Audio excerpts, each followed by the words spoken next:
रख हौसला वो मंजर भी आएगा, रख हौसला वो मंजर भी आएगा, प्यासे के पास चलकर खुद समंदर भी आएगा।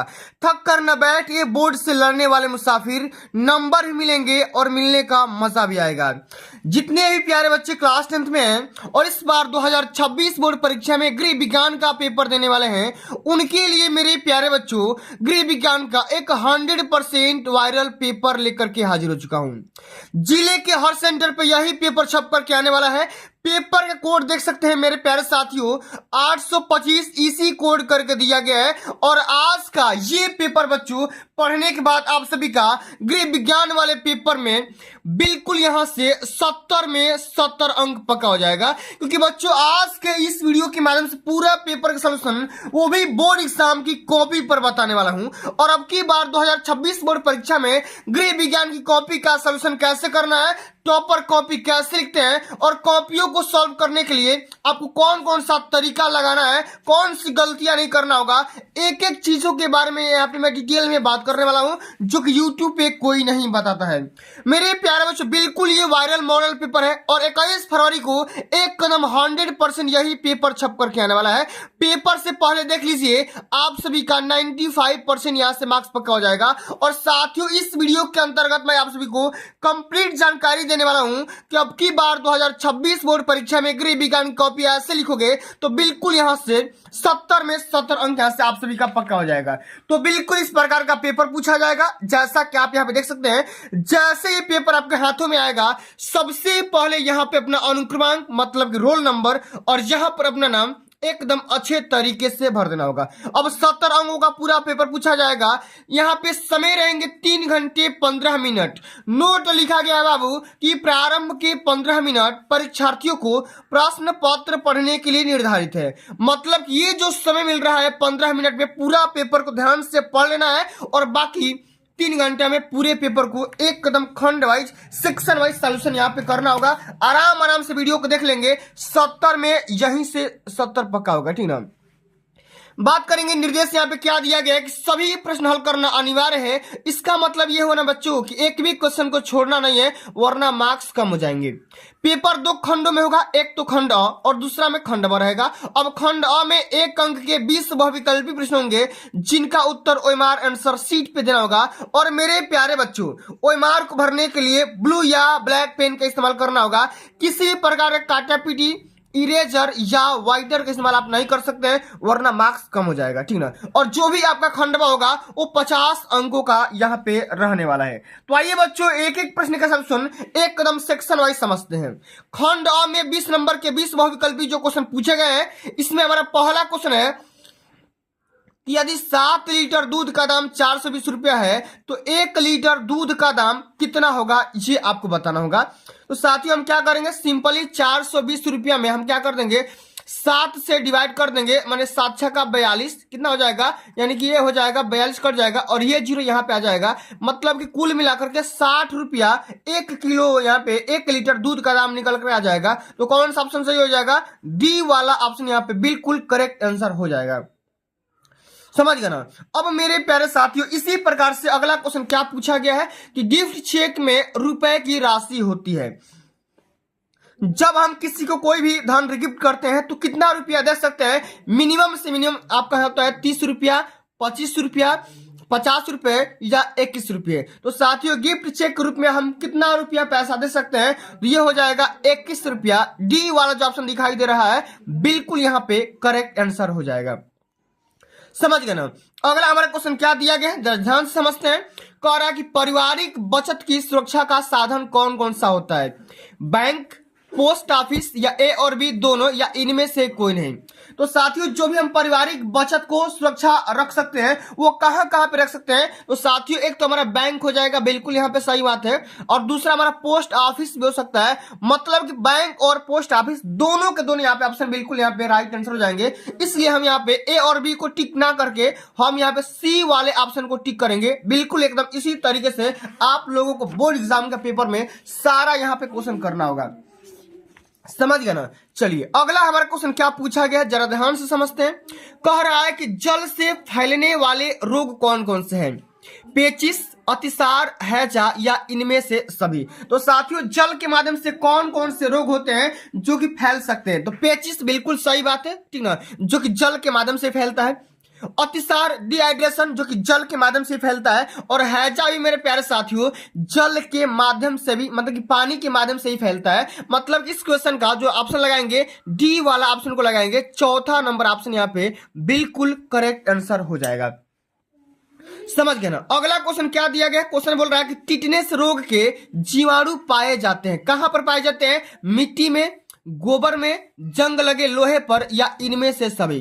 तो साथियों टिटनेस के जो भी जीवाणु होते हैं वो मिट्टी में, गोबर में और जंग लगे लोहे पर तो सबसे ज्यादा मात्रा में पाए जाते हैं, इसलिए क्या हो जाएगा यहाँ पे? इनमें से सभी। इस क्वेश्चन का यहाँ पे बिल्कुल करेक्ट आंसर हो जाएगा। समझ गए ना।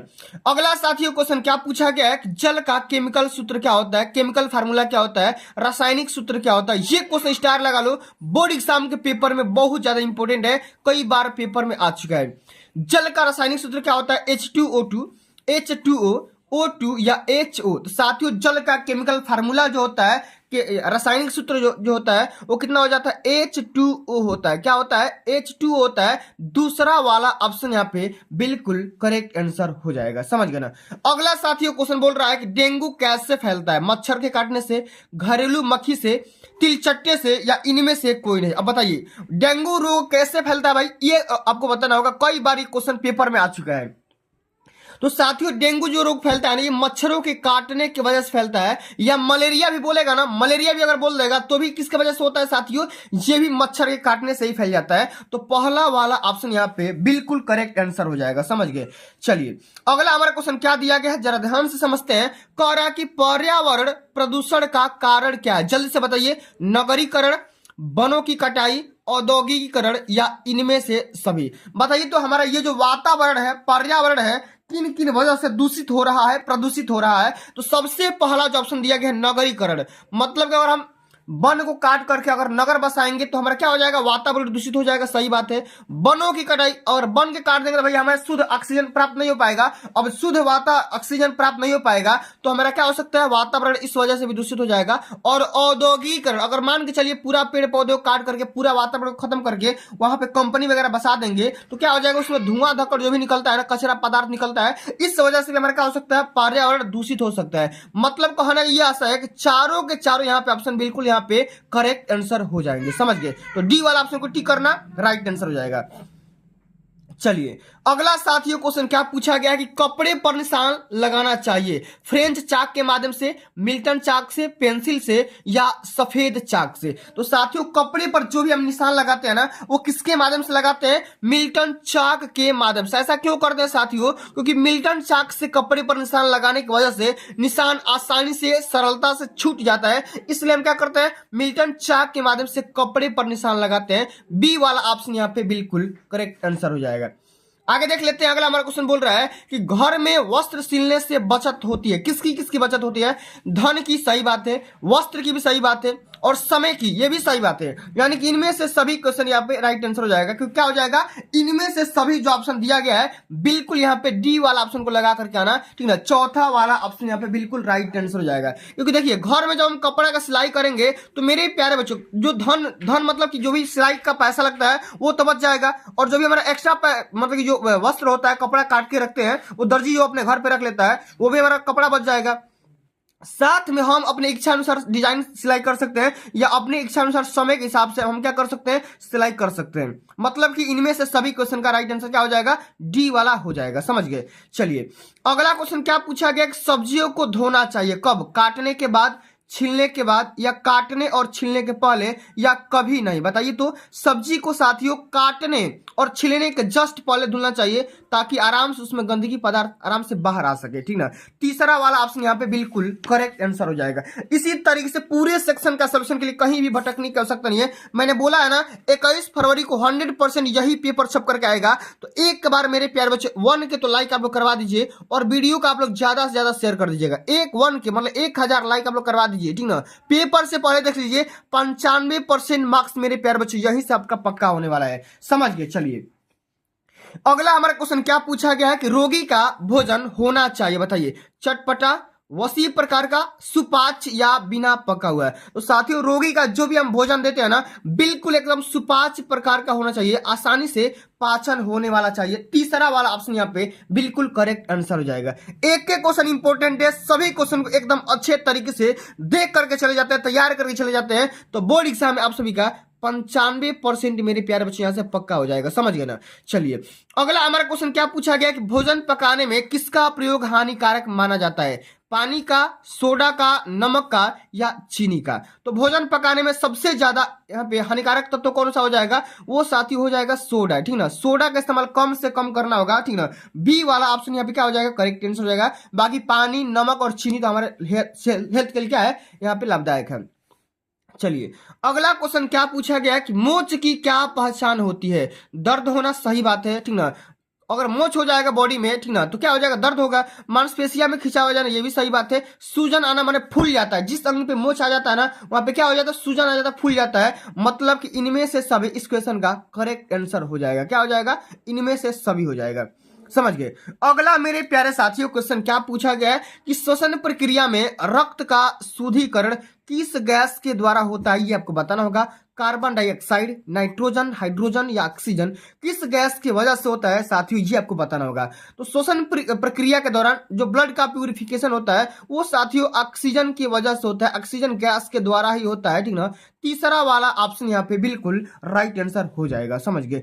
एक एक क्वेश्चन को एक कदम अच्छे तरीके से देख लीजिए और बोर्ड एग्जाम के पेपर में बल्ले बल्ले कर देना है। अब की बार 95% पार। अरे रख हौसला, वो मंजर भी आएगा, प्यासे के पास चलकर समंदर भी आएगा, थक कर न बैठ ए मंजिल के मुसाफिर, मंजिल भी मिलेगी और मिलने का मजा भी आएगा। समझ गए। चलिए बात करेंगे अगला हमारा क्वेश्चन क्या पूछा गया है कि किस अंग में रक्त का शुद्धिकरण होता है। बिल्कुल वही वाला क्वेश्चन है, लेकिन थोड़ा सा घुमाया है क्वेश्चन कि ब्लड का प्यूरिफिकेशन अब कहां पे होता है, ये आपको बताना है। किस अंग में होता है, यकृत में, फेफड़ा में, वृक्क में या हृदय में। तो साथियों ये होता है कहां पे, ये होता है फेफड़ा के अंदर, ठीक ना। जो भी हमारा ब्लड शुद्ध होता है ना, वो कहां पे शुद्ध होता है, आप सभी को पता होना चाहिए, फेफड़ा के अंदर शुद्ध होता है। दूसरा वाला ऑप्शन यहाँ पे बिल्कुल राइट आंसर यहाँ पे हो जाएगा मेरे प्यारे बच्चों। अगला क्वेश्चन क्या दिया गया है कि अस्थि भंग में मांसपेशिया में क्या होता है। सूजन होता है, सही बात है। दर्द होता है, ये भी सही बात है। अंग निष्क्रिय हो जाता है, मतलब अंग काम करना बंद कर देता है। अस्थि भंजन मतलब जब हड्डियां टूट जाएगी तो जाहिर सी बात है वहां पे फूल जाएगा, दर्द भी होगा और अंग हमारा काम करना बंद कर देगा। यानी कि इनमें से सभी इस क्वेश्चन का करेक्ट आंसर हो जाएगा। समझ गए ना। चलिए आगे देख लेते हैं। अगला हमारा क्वेश्चन क्या पूछा गया है कि एक स्वस्थ व्यक्ति की हृदय गति प्रति मिनट होती है, माने एक इंसान का जो हार्ट जो पंपिंग रेट होता है 1 मिनट में कितना बार बीप करता है, ये आप सभी को बताना होगा। 92 से 96, 67 से 70, 90 से 100 या 72 से लेकर के 80 बार तक, ठीक है। तो हार्ट बीट जो होता है साथियों वो कितना होता है, 72 से लेकर के 80 बार तक होता है। चौथा वाला ऑप्शन यहाँ पे बिल्कुल राइट आंसर यहाँ पे हो जाएगा। समझ गए। अगला साथियों क्वेश्चन क्या पूछा गया है कि थर्मामीटर के माध्यम से ज्ञात करते हैं क्या, नाड़ी की गति, श्वास की गति, रक्तदाब या शरीर का तापमान। तो साथियों थर्मामीटर के माध्यम से हम सभी क्या करते हैं, बॉडी का टेम्परेचर मापते हैं, ठीक ना, शरीर का तापमान मेजर करते हैं। चौथा वाला यहाँ पे ऑप्शन बिल्कुल करेक्ट आंसर हो जाएगा। समझ गए ना। चलिए अब मेरे प्यारे साथियों अगला जो हमारा क्वेश्चन पूछा गया है आराम आराम से समझ लीजिएगा। क्या है क्वेश्चन कि मानव शरीर में पसलियों की संख्या कुल कितनी होती है। 1 नंबर का क्वेश्चन है, 20, 22, 24 या 28। तो साथियों हमारे बॉडी में पसली की संख्या 12 जोड़ी होती है, मतलब कुल मिलाकर के 24 पसलियां होती है। तीसरा वाला ऑप्शन यहाँ पे बिल्कुल करेक्ट आंसर हो जाएगा। समझ गए ना। अब मेरे प्यारे बच्चों अगला जो हमारा सेक्शन आता है ना, ये बहुत ही इंपॉर्टेंट सेक्शन होता है, इसको छोड़ के मत जाना। पूरा तरीका बताऊंगा किस तरीके से कॉपी का सोल्यूशन करना होगा एक कदम अच्छे तरीके से। कि एग्जामिनर क्या दे करके पूरा नंबर देता है, 70 में 70 भी मिल सकता है, लेकिन आपको वो तरीका अपनाना होगा। ये जो सेक्शन होगा आपको 50 नंबर के यहाँ से मिल जाएंगे, ठीक ना। चलिए निर्देश बोल रहा है कि प्रश्न संख्या 21 से लेकर के 26 तक अति लघु उत्तरीय प्रश्न है और प्रत्येक प्रश्न का उत्तर मैक्सिमम 25 शब्दों में यहाँ पे देना होगा। कैसे देंगे जरा ध्यान से समझिएगा। 21 नंबर क्वेश्चन पहले समझिएगा क्या बोल रहा है, पूरा क्वेश्चन पहले समझ लीजिए, उसके बाद एक एक प्रश्न का सॉल्यूशन मेरे प्यारे बच्चों इस बोर्ड एग्जाम की कॉपी पर समझाऊंगा किस तरीके से आपको लिखना होगा, ठीक ना। आराम से समझिएगा। क्वेश्चन आपका पहला बोल रहा है किस नंबर साथियों कि चेक कितने प्रकार के होते हैं, उनकी क्या उपयोगिता होती है, इसके बारे में लिखना होगा, जो कि 2 नंबर में पूछा गया है। समझ गए। सॉरी बच्चों, आइए समझते हैं चेक कई प्रकार का होता है। मैंने कई बताया है ना, यहाँ पे लिख देंगे चेक कई प्रकार के होते हैं। मैं पूरा तरीका बताऊंगा कि चेक कई प्रकार के, इसी तरीके से लिखना होगा, चेक कई प्रकार के होते हैं। ठीक है, अब कौन कौन सा प्रकार होता है भाई, आपको लिखना होगा कौन कौन सा प्रकार होता है। जैसे कि हम यहाँ पे लिख देंगे रेखांकित चेक, रेखांकित या क्रॉस चेक, इसको बोल देते हैं रेखांकित या cross cheque. Order cheque, order cheque हो गया। फिर यहां पे लिख देंगे गिफ्ट चेक, उपहार चेक बोलते हैं। इस तरीके से हम पूरा चेक का यहां पे नाम लिख देंगे, पूरा यहां से नंबर मिल जाएगा। और हमारा चेक का क्या उपयोगिता होता है, तो हम लेन देन आसानी से कर सकते हैं। यहां पे लिख देंगे लेन देन आसानी से बिना बैंक में गए कर सकते हैं, बिना बैंक में गए कर सकते हैं। ठीक है, आराम से लिख देंगे, पूरा यहां से नंबर मिल जाएगा। अगला मेरे प्यारे बच्चों, यहाँ पे क्वेश्चन पूछा गया 22 नंबर कि जल प्रदूषण किसे कहते हैं, इसके बारे में लिखिएगा। तो जल प्रदूषण क्या होता है, जब जल में लिख देंगे कि जब जल में धूल, मिट्टी, कंकड़ आदि मिल जाते हैं, आदि मिल जाते हैं, तो वे जल को दूषित कर देते हैं, दूषित बना देते हैं। इसी प्रक्रिया को हम क्या बोलेंगे, जल प्रदूषण बोलेंगे। समझ गए, आराम से लिखना है, समझिएगा। अगला हमारा क्वेश्चन पूछा गया कि हाथ सिलाई के 4 टांकों के नाम लिखना है मेरे प्यारे बच्चों। मैंने कई बातें बताया है, तुरपन लिख दीजिए, तुरपन, बखिया, ठीक ना। इस प्रकार से यहाँ पे जो भी 4 प्रकार के नाम है आराम से लिख देंगे, पूरा यहां से नंबर मिल जाएगा। पहले आप क्वेश्चन देख लीजिए मेरे प्यारे बच्चे, समझ गए। चलिए अगला जो हमारा क्वेश्चन पूछा गया है वो क्या पूछा गया है कि रोगी को देने वाले विभिन्न तरल आहारों के नाम कौन कौन सा होता है साथियों, आपको आराम से यहाँ पे लिख देना होगा। समझ गए। अब जैसे ही कौन कौन सा तरल आहार होता है, जैसे कि हम यहाँ पे लिख देंगे पानी, ये भी तरल आहार है। दूध, ये भी तरल आहार है, ठीक ना। फिर यहाँ पे लिख देंगे जूस, ये भी तरल आहार है, ठीक ना। उसके बाद हम यहाँ पे लिख देंगे साथियों सूप वगैरह भी जो भी होता है ना, सूप वगैरह जो भी होता है आराम से ये भी तरल आहार होता है। आराम से सबके बारे में नाम लिख देंगे, यहां से 2 नंबर आपका पक्का हो जाएगा। अगला है साथियों क्वेश्चन, अस्थि भंजन और मोच में क्या अंतर होता है, इसके बारे में एकदम अच्छे तरीके से तैयार करके चले जाना होगा, पूरा यहां से नंबर मिल जाएगा साथियों। समझ गए ना कि अस्थि भंजन जब हड्डियां टूट जाती है उसको अस्थि भंजन, और जब थोड़ा सा मांसपेशियों में खिंचाव आ जाता है उसको मोच कहते हैं। पूरा तरीका समझ लीजिए, किस तरीके से पूरा पेपर में लिखेंगे, आराम से पूरा क्वेश्चन समझ लीजिए। अब साथियों अगला जो हमारा क्वेश्चन पूछा गया है कि स्पंज किसे कहते हैं, इसके बारे में लिखना होगा और इसकी कब आवश्यकता पड़ती है, इसको एकदम अच्छे तरीके से। स्पंज क्या होता है, ठीक ना, जब शरीर का हम क्या करते हैं, शरीर का पोछा लगाते हो ना, आराम से शरीर को, ठीक ना, पोछा लगाते हैं। पोछा लगाने की जो प्रक्रिया होती है, लगाने की जो प्रक्रिया होती है उसको हम क्या बोलते हैं, आराम से उसको स्पंज बोलते हैं। अब इसकी आवश्यकता कब पड़ती है, जब इंसान नहा नहीं सकता है, किसी रोग से ग्रसित हो जाता है, एक्सीडेंट हो जाता है, बीमार हो जाता है, तो वो नहा नहीं पाएगा, उसको क्या करते हैं, कपड़ा भिगो करके और बारी बारी ऊपरी ऊपरी तरीके से हम क्या करते हैं, पोंछ देते हैं, उसी को हम क्या बोलेंगे, स्पंज बोलेंगे। समझ गए।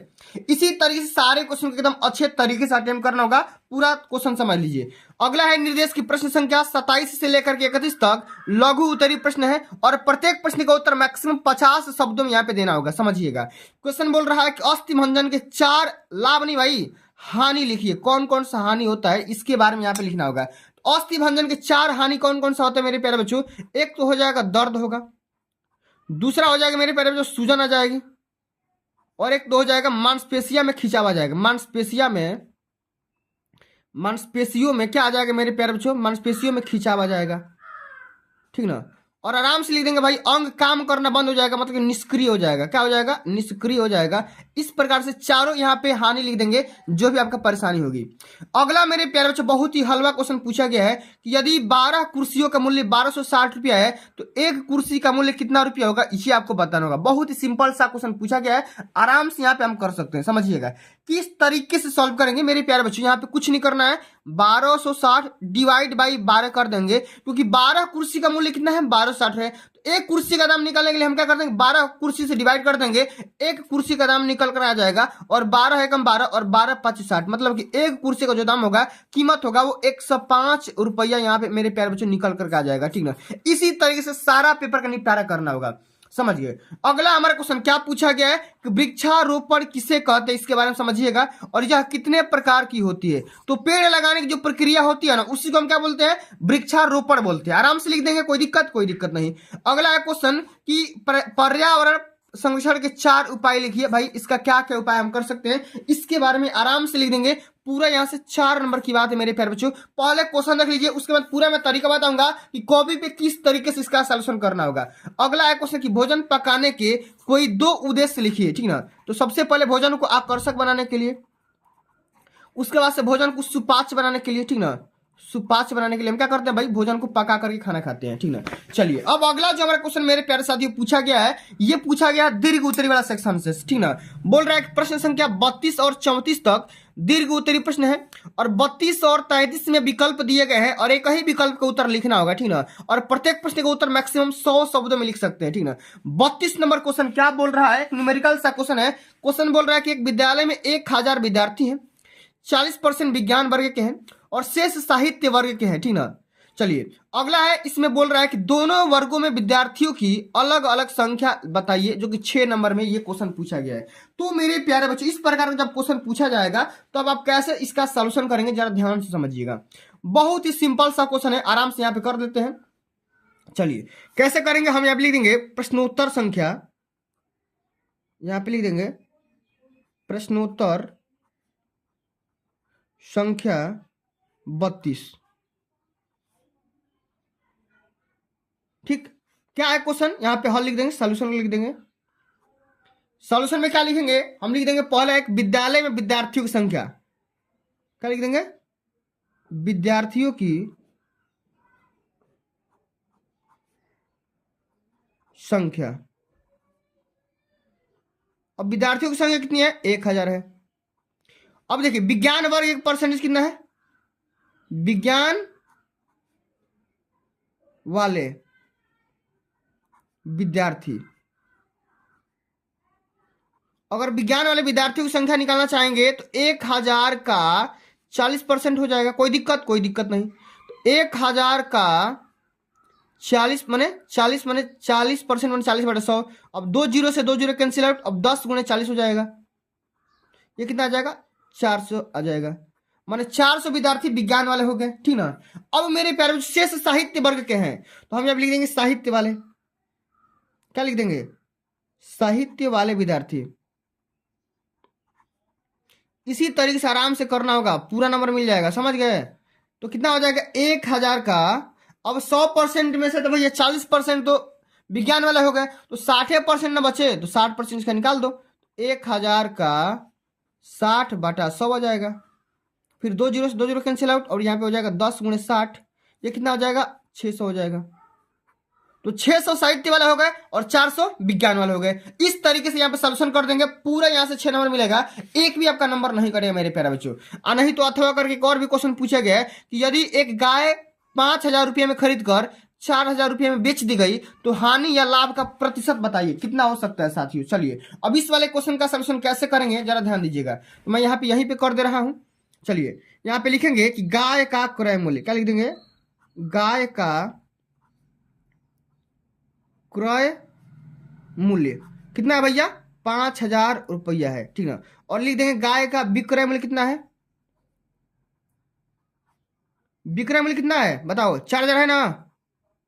अब देखो खरीदे हो 5000 में और बेच दिए 4000 में, तो आपको क्या हो गया, हानि हो गया ना, कितना क्या हो गया, हानि हो गया। तो हानि बराबर क्या होता है, क्रय मूल्य माइनस में विक्रय मूल्य। कोई दिक्कत कोई परेशानी नहीं भाई। तो 5000 में से आप 4000 को माइनस कर दो, तो कितना आ जाएगा, माने 1000 रुपए की हानि हो जाएगी। ये रुपया में है, अब से पूछा गया कि प्रतिशत में निकालिए हानि का प्रतिशत, तो हम यहाँ लिख देंगे कि प्रतिशत हानि बराबर क्या हो जाएगा, हानि गुणे 100 बटा में क्रय मूल्य। अब हानि गुणे 100 बटा क्रय मूल्य, तो हानि कितना है मेरे प्यारे बच्चों 1000 गुणे 100 बटा में क्रय मूल्य कितना है, क्रय मूल्य दिया गया 5000, तो 3 जीरो से 3 जीरो कैंसिल आउट और यह 5 से 2 बार में कट जाएगा, यानी कि 20% हानि निकल कर आ जाएगी। कितना 20% हानि निकल करके आ जाएगी। इसी तरीके से एकदम आराम आराम से स्टेप बाय स्टेप करोगे ना तो एकदम यहीं से नंबर मिलेगा भाई। टॉपर यहीं से बनाता है, ठीक ना, यही छोटी छोटी बातें बनाती है टॉपर। अगला है जो हमारा क्वेश्चन पूछा गया 33 नंबर क्वेश्चन कि सिलाई किट किसे कहते हैं, और उसमें रखने वाले सामानों की सूची बनाइए और प्रत्येक का उपयोग भी लिखना होगा। समझिएगा तो साथियों समझिए, सिलाई किट क्या होता है, एक ऐसा बैग या थैला होता है जिसमें हम छोटी मोटी चीजें जैसे कि सुई धागा टेप इंची वगैरह हम क्या करते हैं उस बैग में रखते हैं, उसी बॉक्स को हम क्या बोलेंगे सिलाई किट बोलेंगे। और कौन कौन से सामान रख सकते हैं मैंने बताया ना, जैसे कि सुई धागा कैंची टेप वगैरह हम आराम से चाक वगैरह उसमें रख देंगे और एक एक चीज के बारे में उपयोग भी लिख देंगे, पूरा यहां से नंबर मिल जाएगा। समझ गए, नहीं तो ये करिए अथवा करके पूछा गया कि 18 वर्ष के लड़के के पैजामे की ड्राफ्टिंग किस प्रकार से कर सकते हैं, इसके बारे में समझाना होगा, 6 नंबर यहां से मिल जाएगा। समझ गए, चलिए अंतिम हमारा क्वेश्चन पूछा गया मेरे प्यारे बच्चों कि भोजन में कौन कौन से आवश्यक तत्व पाए जाते हैं और हमें उनसे क्या लाभ होता है, इसके बारे में समझाना होगा। तो कौन कौन से तत्व पाए जाते हैं आपको मैंने कई बार बताया है, यहाँ पे लिख देंगे जैसे कि कार्बोहाइड्रेट, यहाँ पे क्या लिख देंगे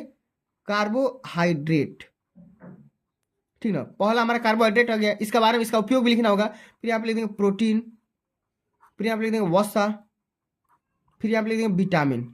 अब इतना चीज जब पाया जाता है ना आराम आराम से इसको बारे में यहाँ पे लिख देना होगा, पूरा इसका उपयोग लिख देना होगा कि प्रोटीन का कार्बोहाइड्रेट का वसा का विटामिन का क्या क्या काम है, इसके बारे में पूरा डिटेल में लिख देंगे। यहाँ से 6 नंबर मेरे प्यारे बच्चों मिल जाएगा, ठीक ना। तो चलिए मेरे प्यारे बच्चों मैंने आपको ये पूरा वायरल पेपर का सोल्यूशन एकदम अच्छे तरीके से समझा दिया।